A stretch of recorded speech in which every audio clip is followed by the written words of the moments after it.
ದಯ ಮಾಡೆ ತಾಯೇ ವಾಗ್ದೇವಿ ದಯದಿಂದ ನೀನೆನ್ನ ನೋಡೆ. ಎಷ್ಟು ವರ್ಷದ ತಮ್ಮ ತಪಸ್ಸು? ನಾನು 4th ಸ್ಟ್ಯಾಂಡರ್ಡ್ ಇದ್ದಾಗಿಂದ ಕವಿತೆಗಳನ್ನ ಬರಿತೀನಿ. ಅದರಲ್ಲೂ ಚಲನಚಿತ್ರ ಗೀತೆಗೆ ಬರೆಯೋದು ಇಷ್ಟ. ಪರಿಚಯ ಇಲ್ಲದ ಊರಿಗೆ ಕೈತಾಕಿ ಹೋಗುವ ದಾರಿಗೆ ಹೆಸರೊಂದು ಬೇಕಿದೆ. ಯಾವಾಗ ಕಲಿಕೆ ಆಳವಾಗಿರುತ್ತೆ, ಸ್ಟ್ರಾಂಗ್ ಆಗಿರುತ್ತೆ, ಮತ್ತೆ ನಿರಂತರವಾಗಿರುತ್ತೆ, ಅದು ಫಲ ಕೊಡುತ್ತೆ, ಖಂಡಿತ ಕೊಡುತ್ತೆ. ಅಂದಾವರೆ ಮುಂದಾವರೆ ಮತ್ತೆ ತಾವರೆ ಪುಷ್ಪ ಚಂದಕ್ಕಿ ಮಾಲೆ ಬಿಲ್ಪತ್ರೆ. ನಮಸ್ತೆ ಮಾ, ತುಂಬಾ ಒಳ್ಳೆ ಮಾತು ಹೇಳಿದ್ರಿ ಸಂಗೀತದ ಬಗ್ಗೆ. ನಿಮ್ಮ ಹಾಡು ಕೇಳೋಣ ಅಂತ ನಮಗೆ ಖುಷಿ ಈಗ. ಖಂಡಿತ. ಇದು ವಾದಿರಾಜರ ಒಂದು ರಚನೆ, ನನಗೆ ಬಹಳ ಪ್ರಿಯವಾದಂಥ ರಚನೆ ಇದು. ಸಾಮಾನ್ಯವಾಗಿ ಎಲ್ಲರದು ಒಂದು ಓಟ, ಯಾವುದಕ್ಕೂ ತಾಳ್ಮೆ ಇಲ್ಲದೆ ಇರೋ ಅಂಥ ಯಾವುದೇ ಪರಿಸ್ಥಿತಿಲಿ ಮನಸ್ಥಿತಿನಲ್ಲಿ ಒಂದು ನೆಮ್ಮದಿ ಕೊಡೋ ಅಂಥ ಕೃತಿ ಇದು. ತಾಳುವಿಕೆಗಿಂತನ್ಯ ತಪವೂ ಇಲ್ಲ.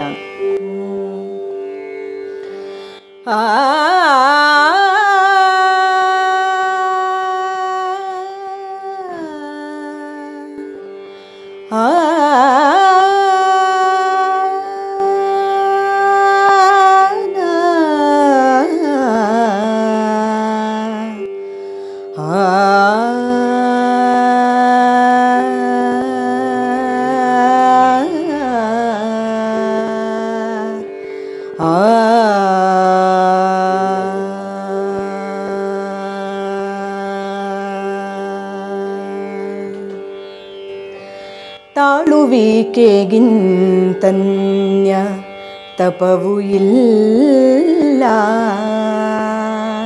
ತಾಳುವಿಕೆಗಿಂತನ್ಯ ತಪವು ಇಲ್ಲ. ಕೇಳಬಲ್ಲವರಿಗೆ ಹೇಳುವೆನು ಸೊಲ್ಲ, ತಾಳುವಿಕೆಗಿಂತನ್ಯ ತಪವು ಇಲ್ಲ.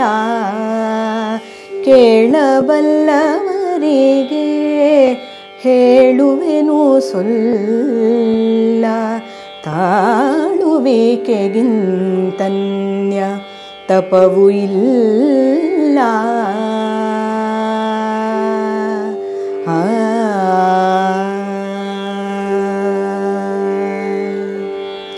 ನಕ್ಕು ನುಡಿವರ ಮುಂದೆ ಮುಕ್ಕರಿಸದೆ ತಾಳು, ನಕ್ಕು ನುಡಿವರ ಮುಂದೆ ಮುಕ್ಕರಿಸದೆ ತಾಳು. ಅಕ್ಕಸವ ಮಾಡುವರ ಅಕ್ಕರದಿ ತಾಳು, ನಕ್ಕು ನುಡಿವರ ಮುಂದೆ ಮುಕ್ಕರಿಸದೆ ತಾಳು. ಅಕ್ಕಸವ ಮಾಡುವರ ಅಕ್ಕರದಿ ತಾಳು. ಉಕ್ಕು ಹಾಲಿಗೆ ನೀರು ಇಕ್ಕುವರದಿ ತಾಳು. ಪಕ್ಷೀಶ ಹಯವದನ ಶರಣೆಂದು ಬಾಳು, ತಾಳುವಿಕೆಗಿಂತನ್ಯ ತಪವು ಇಲ್ಲ. ಕೇಳಬಲ್ಲವರಿಗೆ ಹೇಳುವೆನು ಸೊಲ್ಲ, ತಾಳುವಿಕೆಗಿಂತನ್ಯ ತಾಳುವಿಕೆಗಿಂತನ್ಯ ತಾಳುವಿಕೆಗಿಂತನ್ಯ ತಪವು ಇಲ್ಲ.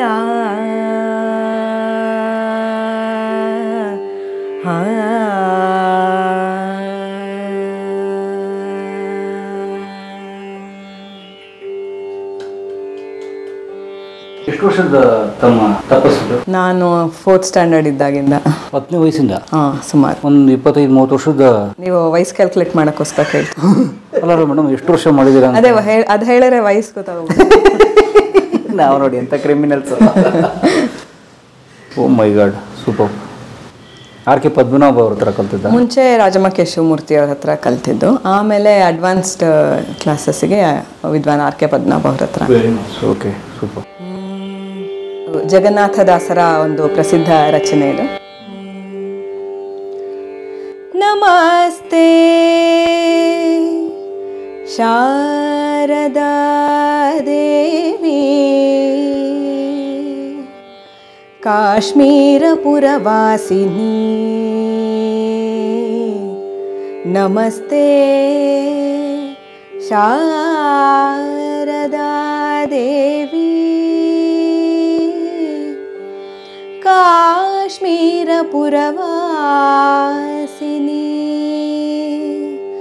ತ್ವಾಮಹಂ ಪ್ರಾರ್ಥಯೇ ನಿತ್ಯಂ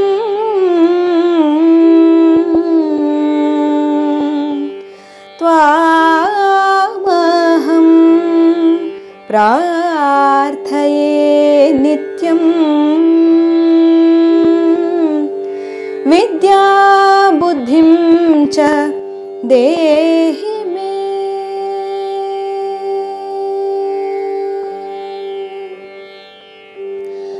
ದಯಮಾಡೆ ದಯಮಾಡೆ ತಾಯೇ,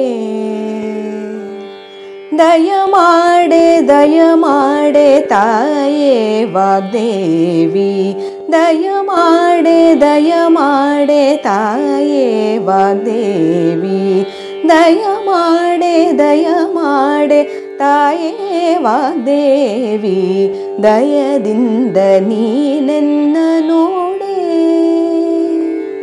ದಯದಿಂದ ನೀನೆನ್ನ ನೋಡೆ ವಾಗ್ದೇವಿ, ದಯಮಾಡೆ ದಯಮಾಡೆ ತಾಯೇ ವಾಗ್ದೇವಿ, ದಯದಿಂದ ನೀನೆನ್ನ ನೋಡೆ ವಾಗ್ದೇವಿ, ದಯಮಾಡೆ ದಯಮಾಡೆ ತಾಯೇ ವಾಗ್ದೇವಿ. ಹಿತದಿ ಸನ್ಮತಿಯ ಶ್ರೀಮತಿ ದೇವಿ ನೀಡೆ, ಹಿತದಿ ಸನ್ಮತಿಯ ಶ್ರೀಮತಿ ದೇವಿ ನೀಡೆ, ಹಿತದಿ ಸನ್ಮತಿಯ ಶ್ರೀಮತಿ ದೇವಿ ನೀಡೆ, ವ್ರತತೆ ಜನೇತ್ರೆ ಭಾರತಿ ನೀ ದಯ ಮಾಡೆ, ಹಿತದಿ ಸನ್ಮತಿಯ ಶ್ರೀಮತಿ ದೇವಿ ನೀಡೆ, ವ್ರತತೆ ಜನೇತ್ರೆ ಭಾರತಿ ನೀ ದಯ ಮಾಡೆ, ದಯ ಮಾಡೆ ದಯ ಮಾಡೆ ತಾಯೇ ವಾಗ್ದೇವಿ, ದಯದಿಂದ ನೀನೆನ್ನ ನೋಡೆ ವಾಗ್ದೇವಿ, ದಯ ಮಾಡೆ ದಯ ಮಾಡೆ ತಾಯೇ ವಾಗ್ದೇವಿ. ಸುಮುಖೀತ್ವ ಚರಣಾಬ್ಜ ಧ್ರುವ ಛಾಯಾಶ್ರಿತರ, ಸುಮತಿಗಳೊಳಗಿಟ್ಟು ಮಮತೆಯಿಂ ಸಲಹೆ, ಸುಮುಖೀತ್ವ ಚರಣಾಬ್ಜ ಧ್ರುವ ಛಾಯಾಶ್ರಿತರ, ಸುಮತಿಗಳೊಳಗಿಟ್ಟು ಮಮತೆಯಿಂ ಸಲಹೆ, ಜಗನ್ನಾಥ ವಿಠಲನ ಅಂಘ್ರಿಗಳ ಸೇವೆಯೋಳು,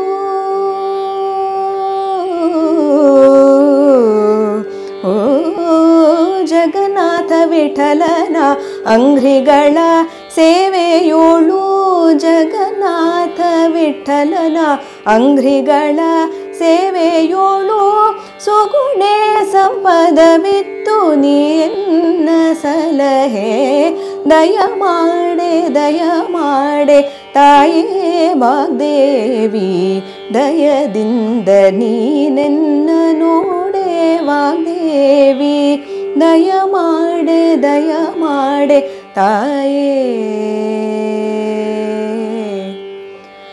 ವಾಗ್ದೇವಿ.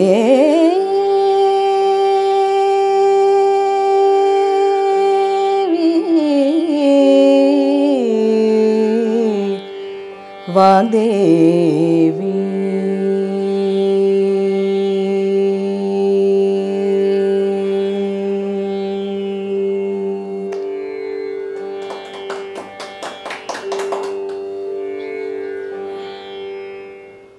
ಇದು ಭಾಗ್ಯ ಇದು ಭಾಗ್ಯ ಇದು ಭಾಗ್ಯವಯ್ಯ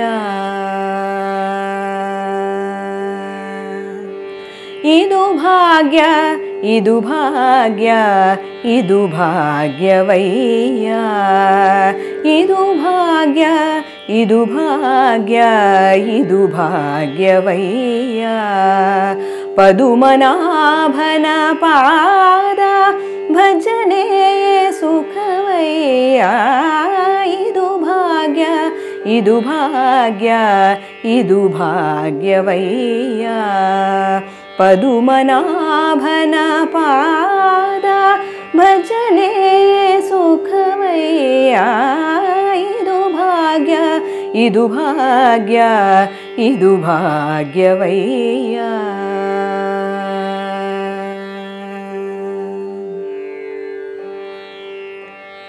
ಕಲ್ಲಾಗಿರಲು ಬೇಕು ಕಠಿಣ ಭವ ತೊರೆಯೊಳಗೆ ಬಿಲ್ಲಾಗಿರಲು ಬೇಕು ಬಲ್ಲವರೊಳಗೆ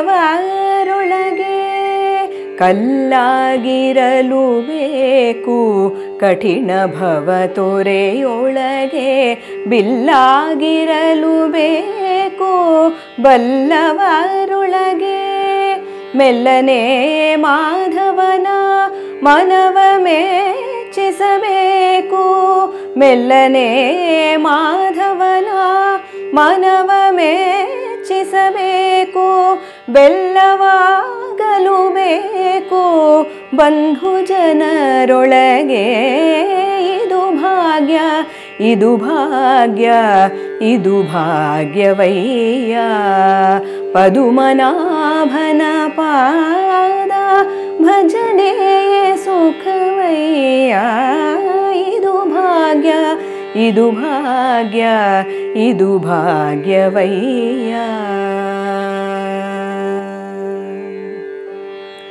ವಿಷಯ ಭೋಗದ ತೃಣಕ್ಕೆ ಉರಿಯಾಗಿರಲು ಬೇಕು ವಿಷಯ ಭೋಗದ ತೃಣಕ್ಕೆ ಉರಿಯಾಗಿರಲು ಬೇಕು ನಿಶೆಹಗಲು ಶ್ರೀಹರಿಯ ನೆನೆಯಬೇಕು ವಿಷಯ ಭೋಗದ ತೃಣಕ್ಕೆ ಉರಿಯಾಗಿರಲು ಬೇಕು ನಿಶೆಹಗಲು ಶ್ರೀಹರಿಯ ನೆನೆಯಬೇಕು ವಸುಧೀಶ ಪುರಂದರ ವಿಠಲರಾಯನ ವಸುಧೀಶ ಪುರಂದರ ವಿಠಲರಾಯನ ಹಸನಾದ ದಾಸರನು ಸೇವಿಸಲು ಬೇಕು ಇದು ಭಾಗ್ಯ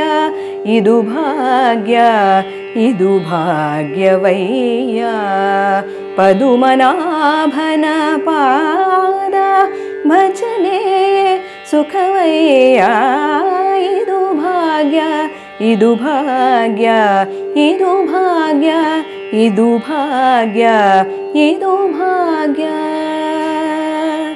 ಇದು ಭಾಗ್ಯ ಇದು ಭಾಗ್ಯವಯ್ಯ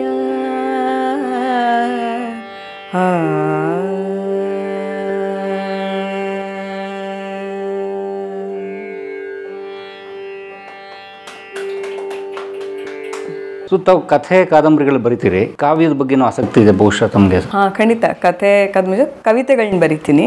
ಅದರಲ್ಲೂ ಚಲನಚಿತ್ರ ಗೀತೆಗೆ ಬರೆಯೋದು ಇಷ್ಟ. ಅಂದ್ರೆ ಈಗ ಆಲ್ರೆಡಿ ಇರೋ ರಾಗಕ್ಕೆ ಬರೆಯೋದು ಅದೊಂದು ಹುಚ್ಚು, ಅದೊಂದು ಗೀಳು. ಈಗ ಆಲ್ರೆಡಿ ಬಂದಿರೋ ಹಾಡಿಗೆ ಯಾವುದೊಂದು ಪಾಪ್ಯುಲರ್ ಟ್ಯೂನ್ ಇರೋ ಟ್ಯೂನಿಗೆ ಬರೆಯೋದು ಸಾಮಾನ್ಯ ಅದರಲ್ಲಿ ಫಿಲಮ್ನಲ್ಲಿ ಆ ಥರದ್ದು. ಪರಿಚಯ ಇಲ್ಲದ ಊರಿಗೆ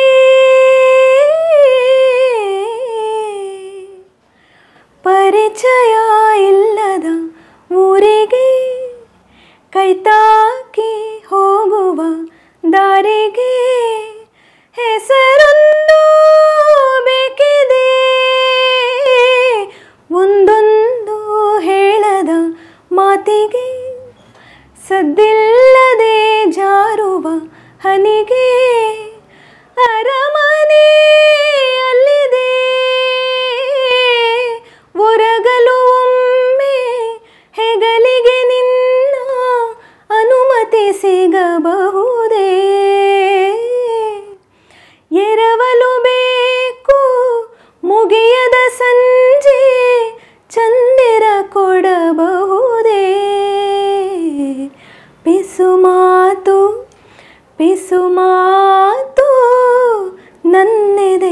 ಪಿಸು ಮಾತು ಅದೇ ನೆನಪ ತರಿಸಿ ಹೊಸ ಭ್ರಮೆಯ ಬೆರೆಸಿ ನನ್ನ ಕವನದಲೇ ನನ್ನೇ ಮರೆಸಿ ನಿನ್ನ ಧಾಟಿಯಲ್ಲಿ ಹೇಳು ನನ್ನಲ್ಲಿ ಪಿಸು ಮಾತು ನನ್ನೆದೆ ಪಿಸು ಮಾತು. ಯಾವ ಟೈಮ್ನಲ್ಲಿ ಒಳ್ಳೆ ಪಾಪ್ಯುಲರ್ ಹಿಂದಿ ಹಾಡು. ಸ್ನೇಹಿತನೇ ರಗಸೆ ಸ್ನೇಹಿತನೇ. ತಾವು ಸಿನಿಮಾಗಳು ಹಾಡು ಬರೆದಿದ್ದೀರಾ? ಬರಿತಾ ಇದ್ದೀನಿ ಈಗ. ಮನೋಹರ್ ಸರ್ ಭಾಳ ಹಿಂದೆ ಒಂದು ಕಾಶಿನಾಥ್ ಅವ್ರ ಫಿಲಮ್ ಮೂರ್ಖ ಅಂತ ಒಂದಿತ್ತು. ಆ ಸಿನಿಮಾದಲ್ಲಿ ಭವ್ಯ ಅವರು ನಾಯಕ ನಟಿಯಾಗಿ ಮಾಡಿದರು. ಅದರಲ್ಲಿ ಒಂದು ಹಾಡು ETV ಪ್ರಶಸ್ತಿಗೆ ನಾಮಿನೇಟ್ ಆಗಿತ್ತು. ಅನ್ನಪೂರ್ಣೇಶ್ವರಿ ತಾಯಿ ಜಗದಾಳು ಮಮತಾ ಸಿರಿ. ಅದೊಂದು ಗೀತೆ ಅಂದರೆ ಹೊರಗೆ ಬಂದಿತ್ತು. ಬರೆದು ಟ್ರ್ಯಾಕ್ ಹಾಡುವಾಗ ಬರೆದಿದ್ದು. ಅದು 2 ಸಾಲ ಚೆನ್ನಾಗಿದೆ ಅಂತಂದ್ಬಿಟ್ಟು ಮನೋಹರ್ ಸರ್ ಪೂರ್ತಿ ಹಾಡು ಬರಿ ಅಂತ ಹೇಳಿದರು. ಆವಾಗಿಂದ ಅದು ಗೀಳಿದೆ. ಇನ್ನೂ ಗಂಭೀರವಾಗಿ ಪ್ರಯತ್ನ ಪಡಬೇಕು ಅದು ಬರವಣಿಗೆ ಆ ದೃಷ್ಟಿನಲ್ಲಿ, ಆ ದಿಕ್ಕಲ್ಲಿ. ಯಾವಾಗ ಇಷ್ಟೆಲ್ಲ ತೊಡಗಿಸ್ಕೊತಿರಲ್ಲ, ಈಗ ಹಾಡು ಆ ಕಡೆ ಬರವಣಿಗೆ ಈ ಕಡೆ ಕುಟುಂಬ, ನಿಜಕ್ಕೂ ಇದೆಲ್ಲ ಮ್ಯಾನೇಜ್ ಮಾಡೋಕ್ಕೆ ಹೇಗೆ ಮಾಡ್ತಾರೆ? ಆಗುತ್ತೆ. ಇದಕ್ಕಿಂತ ಜಾಸ್ತಿ ಮಾಡೋರು ಎಷ್ಟೋ ಜನ ಇರ್ತಾರಲ್ವಾ, ಹಾಗೇನಿಲ್ಲ, ಆಗುತ್ತೆ. ನಮ್ಗೆ ಯಾವ್ದು ಇಷ್ಟನೋ ಅದು ಕಷ್ಟ ಅಂತ ಅನ್ಸೋದಿಲ್ಲ. ನಮ್ಗೆ ಇಷ್ಟಪಟ್ಟು ಮಾಡೋ ಕೆಲಸ. ಇಷ್ಟ ಆಗದೆ ಇರೋದು ಯಾವುದೂ ಮಾಡ್ತಿಲ್ಲ. ಸಂಗೀತ ಭಾಳ ಇಷ್ಟ ನನಗೆ. ಅದು ಒತ್ತಡ ಅಥವಾ ಕೆಲಸ ಅಂತ ಅನ್ಸಲ್ಲ. ಬರವಣಿಗೆ ಅದು ಅಷ್ಟು ಸಹಜವಾಗಿ ನನಗೆ ಅದು ಬಂದಾಗ, ಏನೋ ಒಂದು ಥಾಟ್ ಬಂದರೆ, ಒಂದು ಸ್ಟೋರಿ ಲೈನ್ ಬಂದಾಗ ಬರೆಯೋದು, ಅಥವಾ ಒಂದು ಕವಿತೆ ಬಂದಾಗ ಬರೆಯೋದು ಅಷ್ಟೇ. ಹಾಗಾಗಿ ಏನು ಕಷ್ಟ ಅಂತ ಅನ್ಸೋದಿಲ್ಲ. ಇದರಿಂದ ಉತ್ಪತ್ತಿನೂ ಇದೆ? ಖಂಡಿತ ಇದೆ. ಭಾಳ ಜನ ಹೇಳ್ತಾರೆ ಕಲೆ ಅಥವಾ ಸಾಹಿತ್ಯ ಸಂಗೀತ ಇಲ್ಲ ಹಾಗೇನಿಲ್ಲ, ಏನಿಲ್ಲ ಕಷ್ಟ ಅಂತ. ಹಾಗೆಲ್ಲ ಏನಿಲ್ಲ. ಯಾವುದೇ ಕ್ಷೇತ್ರ ಆದ್ರೂ ನಾವು ಅದರ ಆಳಕ್ಕೆ ಇಳಿದಿರಬೇಕು, ಅಧ್ಯಯನ ಮಾಡಿರಬೇಕು. ಇವತ್ತು ಹಾಡಿ ನಾಳೆ ಪ್ರಸಿದ್ಧಿ ಬರೋ ಅಂಥದ್ದು, ಆ ಥರದ ಕ್ಷಣಿಕವಾದ ಪಬ್ಲಿಸಿಟಿ ಹಿಂದೆ ಬಿದ್ದರೆ ನೀವು ಹೇಳೋದು ನಿಜ ಆಗ್ಬೋದು. ಬಟ್ ಯಾವಾಗ ಕಲಿಕೆ ಆಳವಾಗಿರುತ್ತೆ, ಸ್ಟ್ರಾಂಗ್ ಆಗಿರುತ್ತೆ, ಮತ್ತು ನಿರಂತರವಾಗಿರುತ್ತೆ, ಅದು ಫಲ ಕೊಡುತ್ತೆ. ಖಂಡಿತ ಕೊಡುತ್ತೆ. ಇವತ್ತು ಇಂಜಿನಿಯರಿಂಗ್ ವೃತ್ತಿ ಬಿಟ್ಟು ಸಂಗೀತನ ಫುಲ್ ಟೈಮ್ ತೊಗೊಳ್ಳೋ ಅಷ್ಟು ದೇವ್ರು ಚೆನ್ನಾಗಿ ಕೊಟ್ಟಿದ್ದಾರೆ. ರಿಗ್ರೆಟ್ಸ್ ಇಲ್ಲ? ಅಲ್ಲೋಗಿರೋ ಈಗ ಲಕ್ಷಗಟ್ಟಲೆ ಸಂಬಳ ನೋಡಿ, ಅದೇನೋ US UK ಅಂತಾರಲ್ಲ, ಇಲ್ಲೂ ಬರುತ್ತೆ. ಹಾಗಾಗಿ ಏನು ಇದಿಲ್ಲ. ಮತ್ತು ಮನ್ಸಿಗೆ ಖುಷಿ ನೋಡಿ, ಅದೇ ಅಲ್ವಾ, ನಮ್ಗೆ ಇಷ್ಟವಾದ ಮಾಡ್ತೀವಿ. ಅಲ್ಲೇನೋ ಒತ್ತಡ ಅಂತಾರೆ, ಯಾರೋ ಬಾಸ್ ಅಂತಾರೆ, ಯಾರೋ ಕಾರ್ಪೊರೇಟ್ ಅಂತಾರೆ. ಹೌದು, ಮಧ್ಯೆ ಕತೆ ಬರಿಬೋದು, ಹಾಡ್ಬೋದು, ನಿಮ್ಮಂಥವ್ರ ಹತ್ರ ಮಾತಾಡ್ಬೋದು, ಬೇಡ ಅನ್ನೋದಷ್ಟು ಊರು ಸುತ್ಕೊಂಡ್ಬರ್ಬೋದು. ಹೌದು, ಗ್ರೇಟ್. ಈಗ ನೋಡಿ, ನೀವು ಕೂತಾಗ್ಲೇ ಒಂದು 3 ಅನ್ನೋ ವೆರೈಟಿ ನಮ್ಗೆ ಕೇಳಿಸಿದ್ರಿ. ದಾಸರ ಪದ ಒಂದು ಕೇಳಿಸಿದ್ರಿ, ಒಂದು ಭಕ್ತಿಗೀತೆ ಕೇಳಿಸಿದ್ರಿ. So 3-4 variety. ಅದರ ಕ್ಲಾಸಿಕ್ ಬೇಸ್ ಅದೇ ಇಟ್ಕೊಂಡಿರ್ತೀರ ಅಥವಾ ಹೇಗೆ ವೆರೈಟಿ? ಸಿನಿಮಾದು ಒಂದು ತಾವೇ ಬರೆದದ್ದು ಒಂದು ಕೇಳಿಸಿದ್ರಿ. ಸೊ ಎಲ್ಲವೂ ಬೇರೆ ಬೇರೆ ಕೇಳ್ತಿತ್ತು. ಸೊ ಉದಾಹರಣೆ ಅಂದಾವರೆಲ್ಲ ಹಾಡಿದಿರಿ. ಸೊ ಹೇಗೆ ಅಂದರೆ ರೇಂಜ್ ಅಂತ ಕರೀತಾರೆ, ವರ್ಸಟಾಲಿಟಿ. ಸೊ ಹೇಗದು? ಅದು ವಾಯ್ಸನ್ನು ಚೇಂಜ್ ಮಾಡೋಕ್ಕಾಗಲ್ಲ. ಧ್ವನಿ ಯಾರಿಗೆ ಆದರೂ ದೈವದತ್ತವಾಗಿರೋ ಅಂಥದ್ದು, ಅದನ್ನು ಬದಲಾಯಿಸೋಕ್ಕಾಗಲ್ಲ. ಆದರೆ ದೈವದತ್ತವಾದಂಥ ಶಾರೀರನ ಒಂದು ರೀತಿಯ ಅಥವಾ ಒಂದು ಪ್ರಕಾರದ ಒಂದು ಗೀತೆಗೋ ಸಂಗೀತಕ್ಕೋ ಒಗ್ಗಿಸ್ಕೊಳ್ಳೋದಕ್ಕೆ ಸಾಧ್ಯತೆ ಇರುತ್ತೆ. ಅಂದರೆ ಅದು ಅಭ್ಯಾಸ ಮಾಡ್ತಿರೋ ಅಂಥ ಧ್ವನಿಗೆ ಅದು ಹೇಗೋ ಸಾಧ್ಯ ಆಗ್ತಿದೆ ಅಷ್ಟೇ. ಈಗ ಅಂದಾವರೆ ಎಲ್ಲ ಹಾಡ್ತಿದ್ದಾಗ ಗೊತ್ತಿರಲಿಲ್ಲ ನನಗೂ ಇಂಥದ್ದೊಂದು ಆಗುತ್ತೆ ಅಂತ. ಕಾಲೇಜ್ನಲ್ಲಿ ಎಲ್ಲ ಹಾಡ್ಸೋರು ಅದು. ಆಮೇಲೆ ಇವಾಗ ಇತ್ತೀಚೆಗಂತೂ ಆ ಸೋಜುಗಲ್ಗೆ ಅದು ಹಾಡು ಪ್ರಸಿದ್ಧಿ ಪಡೆದ ಮೇಲೆ ಎಲ್ಲಿ ಹೋದ್ರೂ ಅದೊಂದು ಹಾಡಿ ಅಂತಾರೆ. ಸೊ ಹಾಡು ನಿಮ್ಗೆ ತುಂಬ ಹೆಸರು ಕೊಟ್ಟಿದೆ. ಅಂದರೆ ಹೀಗೆ ನಮ್ಮ ಈ ಸ್ನೇಹಿತರ ವಲಯದಲ್ಲಿ ಆ ಥರದಲ್ಲಿ ಹಾಡಿ ಅಂತಾರೆ. ದಯವಿಟ್ಟು ಅಂದಾವರೆ ಅದು. ಅಂದಾವರೆ ಮುಂದಾವರೆ ಮತ್ತೆ ತಾವರೆ ಪುಷ್ಪ, ಅಂದಾವರೆ ಮುಂದಾವರೆ ಮತ್ತೆ ತಾವರೆ ಪುಷ್ಪ, ಚಂದಕ್ಕಿ ಮಾಲೆ ಬಿಲ್ಪತ್ರೆ, ಚಂದಕ್ಕಿ ಮಾಲೆ ಬಿಲ್ಪತ್ರೆ ತುಳಸಿ ದಳವ, ಮಾದಪ್ಪನ ಪೂಜೆಗೆ ಬಂದೋ ಮಾದೇವ ನಿಮ್ಮ ಸೋಜುಗಾದ ಸೂಜು ಮಲ್ಲಿಗೆ, ಮಾದೇವ ನಿಮ್ಮ ಮಂಡೆ ಮ್ಯಾಲೆ ದುಂಡು ಮಲ್ಲಿಗೆ, ಸೋಜುಗಾದ ಸೂಜು ಮಲ್ಲಿಗೆ, ಮಾದೇವ ನಿಮ್ಮ ಮಣ್ಣೆ ಮ್ಯಾಲೆ ದುಂಡು ಮಲ್ಲಿಗೆ. ಓ ನೋಡಿ, ಇಲ್ಲಿ ಒಂದು ದಾಸರ ಪದ ಕೇಳೋದು ನಮಗೆ ಬೇರೆ ಫೀಲ್ ಆಗ್ತಿತ್ತು. ಇದು ಫೋಕ್, ಇದು ಪಕ್ಕ ಇದು ಹಿಂಗೆ ರೇಂಜ್ ಅಲ್ಲ. ಅದು ಸಾಮಾನ್ಯ ಎಲ್ರಿಗೂ ಅಭ್ಯಾಸ ಮಾಡೋರಿಗೆ ಸಾಧ್ಯ ಇರುತ್ತೆ. ಅದು ನಾವು ಅದನ್ನ ಬಳಸ್ತೀವಾ ಇಲ್ವಾ ಅನ್ನೋದ್ರ ಮೇಲೆ. ಕೆಲವರು ಒಗ್ಕೊಳ್ಳಲ್ಲ ನೋಡಿ, ಕ್ಲಾಸಿಕ್ ದಾರಿನೇ ಹಿಡಿದು ಬಿಡ್ತಾರೆ. ಅದೇ ಸರಿ ಅಂದರೆ ಸರಿ ಅಂತಂದರೆ ಟೆಕ್ನಿಕಲಿ ಹೇಳಬೇಕಂದ್ರೆ ಇವಾಗ ಚಲನಚಿತ್ರ ಗೀತೆಗಳನ್ನ ಹಾಡುವಾಗ ಹೆಚ್ಚಿನ ಶ್ರುತಿನಲ್ಲಿ ಹಾಡ್ತಿರ್ತೀವಿ. ಅದೇ ಶಾಸ್ತ್ರೀಯ ಸಂಗೀತ ಹಾಡುವಾಗ ನಾವು ಮಾತಾಡೋ ಶ್ರುತಿ ಏನಿರುತ್ತೆ ಅದು ನಮ್ಮ ಒಂದು ಸಹಜವಾದಂಥ ಶ್ರುತಿ, ಅಲ್ಲಿ ಹಾಡ್ತಿರ್ತೀವಿ. ಹಾಗಾಗಿ ಇದು ಒಂದು ಸಲ ಹೀಗೆ ಅದೊಂದು ಸಲ ಹಾಗೆ ಆ ರೀತಿ ತೊಂದರೆಗಳಾಗೋದ್ರಿಂದ ಪ್ಲೇಬ್ಯಾಕ್ ಹಾಡೋರು ಸಾಮಾನ್ಯ ಶಾಸ್ತ್ರೀಯ ಪ್ಲ್ಯಾಟ್ಫಾರ್ಮ್ನಲ್ಲಿ ಕಡಿಮೆ ಇರ್ತಾರೆ. ಅದರಲ್ಲೂ ಹೆಣ್ಮಕ್ಳು. ಶಾಸ್ತ್ರೀಯ ಸಂಗೀತ ಹಾಡೋರು ಅಲ್ಲಿ ಸ್ವಲ್ಪ ಕಡಿಮೆ ತೊಡಗಿಸ್ಕೊಳ್ಳೋದು. ಅದು ಡಿಫ್ರೆನ್ಸ್ ಇನ್ ರೇಂಜ್, ಆ ಪಿಚ್ಚಿಂದ ವಾಯ್ಸಿಗೆ ತೊಂದರೆ ಆಗುತ್ತೆ ಅನ್ನೋ ದೃಷ್ಟಿಯಿಂದನೂ, ಆ ಕಾರಣದಿಂದಲೂ ಹಾಗೆ ಅಲ್ಲಿರೋರಲ್ಲಿ ಇಲ್ಲಿ ಉಳ್ಕೊಳ್ಳೋ ಅಂತ. ಅದಕ್ಕೆ ಭಾಳ ಜನ ಕ್ಲಾಸಿಕ್ ಸಿಂಗರ್ಸ್, ಅದು ಹೆಣ್ಣಾಗಿರಲಿ ಗಂಡಾಗಿರಲಿ, ಸಿನಿಮಾಗೆ ಬರುವುದು ಕಷ್ಟ, ಬಂದ್ರೂ ತುಂಬ ಹಾಡೋದು ಕಷ್ಟ, ಹಾಡಲ್ಲ, ನಂಬರ್ಸ್ ಜಾಸ್ತಿ ಮಾಡಲ್ಲ. ಹೌದು, ಈಗ SPB ಹೇಳ್ತಿದ್ರಲ್ಲ, ನಾನು ತುಂಬ ಏನು ಶಾಸ್ತ್ರೀಯ ಕಲ್ತಿರೋದು ಯಾವಾಗಲೂ ಹೇಳೋರು ಅವರು ಇಂಟರ್ವ್ಯೂಸ್ಗಳಲ್ಲಿ. ಹೌದು, ಅದೇ ಇದು ಈ ವ್ಯತ್ಯಾಸಗಳಿರುತ್ತೆ. ಮತ್ತು ಒಂದು ಸ್ವರದ ಗಮಕಗಳಲ್ಲಿ ವ್ಯತ್ಯಾಸ ಇರುತ್ತೆ. ಒಂದು ಟ್ರೀಟ್ಮೆಂಟ್ ಆಫ್ ನೋಟ್ ಅಂತ ಹೇಳ್ತೀವಿ, ಆ ನೋಟನ್ನ ನೋಡೋ ದೃಷ್ಟಿ, ಅದು ಬಳಕೆ ಬೇರೆ ಇರುತ್ತೆ. ಆ ಕಾರಣದಿಂದ ಅಲ್ಲಿರೋರಲ್ಲಿ ಇಲ್ಲಿರೋರು. ಆದರೆ ಅದಕ್ಕೆ ವ್ಯತಿರಿಕ್ತವಾಗಿ ಶಾಸ್ತ್ರೀಯ ಅಭ್ಯಾಸ ಮಾಡೋರು ಭಾಳ ಒಳ್ಳೆ ಹೆಸರು ಮಾಡಿದವರು ಇದ್ದಾರೆ ಹಿನ್ನೆಲೆ ಗಾಯನದಲ್ಲಿರೋರು, ಕಚೇರಿಗಳು ಮಾಡ್ತಿರೋರು ಇದ್ದಾರೆ. ಎಲ್ಲ ಸಾಧ್ಯತೆಗಳು ಇದೆ. ಒಟ್ಟು ವೈಯಕ್ತಿಕ ಅದು ಅವ್ರವ್ರು ಯಾವ ದಾರಿ ಹಿಡಿತಾರೆ ಅನ್ನೋದ್ರ ಮೇಲೆ.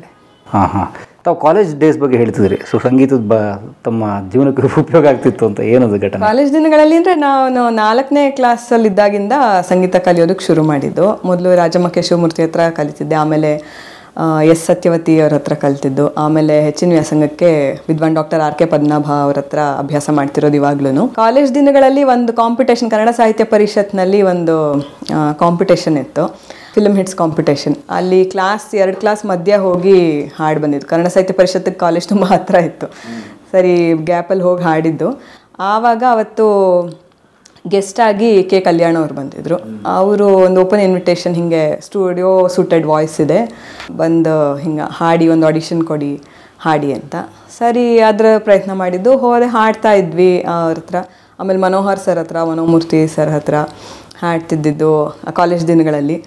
ಒಂದು ಖುಷಿ ಒಂಥರ, ಕಾಲೇಜ್ ಮಧ್ಯೆ ಹೋಗೋದು, ಹಾಡೋದು, ಒಂದು ಪಾಕೆಟ್ ಮನಿ ಬರುತ್ತೆ. ಮತ್ತು ಅದು ಏನೋ ಮಾಡ್ತಿದ್ದೀವಿ ಏನೋ ಅಂತ, ಕಾಲೇಜ್ ಓದೋದ್ರ ಜೊತೆಗೆ, ಪಾಠದ ಜೊತೆಗೆ ಇದು ಆಗ್ತಾ ಇತ್ತಲ್ಲ, ಒಂದು ಖುಷಿಗೋಸ್ಕರ ಹೋಗ್ತಿದ್ದು. ಆಮೇಲೆ ಯಾವಾಗ ಈ ಶಾಸ್ತ್ರೀಯ ಸಂಗೀತದಲ್ಲಿ ಅಂದರೆ ಭಾಳ ಗಂಭೀರವಾಗಿ ಅದನ್ನು ತೊಗೋಬೇಕು ಅಂತ ಅನ್ನಿಸ್ತು. RK ಪದ್ಮನಾಭ್ ಸರ್ ಹತ್ರ ಸೇರ್ಕೊಂಡು ಆದಮೇಲೆ ಇಲ್ಲ, ಬಹುಶಃ ನನ್ನ ಒಂದು ಆಸಕ್ತಿ ಹೆಚ್ಚಿಗೆ ಇಲ್ಲಿದೆಯೇನೋ ಅಂತ ನನಗೆ ಅನ್ನಿಸ್ತು. ಅಂದರೆ ನಾನು ಅಲ್ಲಿ ಜಾಸ್ತಿ ತೊಡಕೊಳ್ತಾ ಇದ್ದೆ, ಕ್ಲಾಸ್ ಮಿಸ್ ಆದರೆ ಬೇಜಾರಾಗೋದು, ಆ ಥರದ್ದು ಹಂಗೆಲ್ಲ. ಹಾಗಾಗಿ ಇದು ತುಂಬ 2 ದೋಣಿ ಮೇಲೆ ಒಟ್ಟಿಗೆ ಕಾಲಿಡೋಕ್ಕಾಗಲ್ಲ, ಅದು ಕಷ್ಟ ಅಂದ್ಬಿಟ್ಟು ಶಾಸ್ತ್ರೀಯದಲ್ಲೇ ಉಳ್ಕೋಬೇಕು ಅಂತ ಬಂದಿದ್ದು. ಆಮೇಲೆ ಅವರ ಒಂದು ಮಾರ್ಗದರ್ಶನ ಹೇಳಿನೇ, ಇಲ್ಲ MA ಮ್ಯೂಸಿಕ್ ಮಾಡಬೇಕು ನೀನು ಅಂತಂದರು. ಇಂಜಿನಿಯರಿಂಗ್ ಮುಗಿದಾಗಿ 10-12 ವರ್ಷಗಳ ಆದಮೇಲೆ MA ಮ್ಯೂಸಿಕ್ ಮಾಡಿದ್ದು JN ಯೂನಿವರ್ಸಿಟಿಲಿ. ಆಮೇಲೆ ಈಗ PhD ಮ್ಯೂಸಿಕ್ ಇದರಲ್ಲೇ ಮಾಡ್ತಿರೋದು. Great, very nice, super. ನಡೀತಾ ಇದೆ ಜೀವನ. ಸೂಪರ್, ಭಾಳ ಒಳ್ಳೆ ಕುಟುಂಬ ತಮ್ಮದು. ಹೌದಾ, great. Thank you so much. ನಮ್ಗೆ ಇನ್ಸ್ಪೈರ್ ಮಾಡ್ತೀರಿ, ಈ ವಿದ್ಯಾರ್ಥಿಗಳು ಕಲಿಸ್ತೀರಿ ಅಂತ ಕೇಳ್ಕೊಂಡು. ಎರಡೂ ಕಡೆ ಇದೆ, ಸಾಹಿತ್ಯ ಕ್ಷೇತ್ರ ಮತ್ತು ಅದೇನೋ ಅಂತಾರಲ್ಲ, ಒಂದು ಕಡೆ ಸಂಗೀತ, ಒಂದು ಕಡೆ ಸಾಹಿತ್ಯ. ಒಳ್ಳೆಯದೇ. Thank you so much.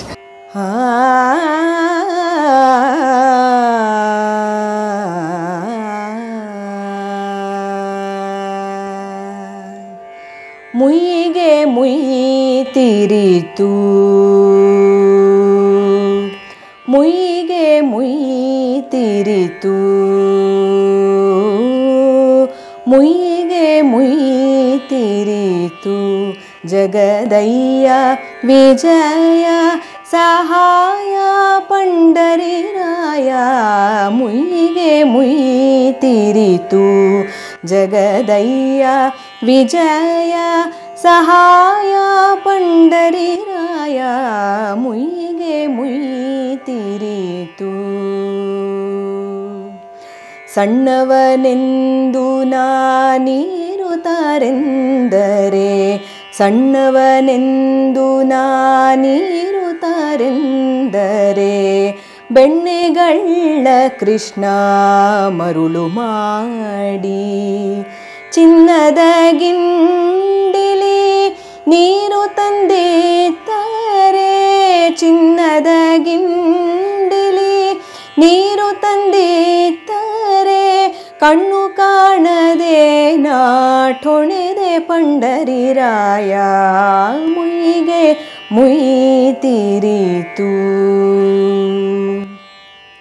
ಭಕ್ತವತ್ಸಲನೆಂಬ ಬಿರುದು ಬೇಕಾದರೆ ಭಕ್ತವತ್ಸಲನೆಂಬ ಬಿರುದು ಬೇಕಾದರೆ ಭಕ್ತರಾಧೀನನಾಗಿರಬೇಡವೇ ಭಕ್ತವತ್ಸಲನೆಂಬ ಬಿರುದು ಬೇಕಾದರೆ ಭಕ್ತರಾಧೀನನಾಗಿರಬೇಡವೇ ಯುಕ್ತಿಯಲ್ಲಿ ನಿನ್ನಂಥ ದೇವರನ ಕಾಣೆ ಯುಕ್ತಿಯಲ್ಲಿ ನಿನ್ನಂಥ ದೇವರನ ಕಾಣೆ ಮುಕ್ತೇಶ ಪುರಂದರ ವಿಠಲ ಪಂಡರಿರಾಯ ಮುಕ್ತೇಶ ಪುರಂದರ ವಿಠಲ ಪಂಡರಿರಾಯ ಮುಯಿಗೆ ಮುಯಿತಿರಿತು.